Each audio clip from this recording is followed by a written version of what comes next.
प्रश्न आठवलाय मला सांगतो तुला बिगर रक्ताचा प्राणी दाखवून घे मला ग दीदी आता बाई मला ग दीदी आता बाई मला ग दीदी बिगर रक्ताचा प्राणी दाखवून घे मला ग दीदी आता बाई मला ग दीदी आता बाई मला ग दीदी आत्या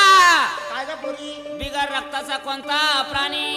तुला माहित नाही होय ग नाही माहित आत्या बाई अगो हत्ती आहे ग रक्ताचा पत्ता कशाला हत्तीला हत्ती केवढा धिपड असतो काय आत्या बाई येड्या तुम्ही काय झालं ग मी सांगते याच उत्तर आठवलं मला सांगते तुला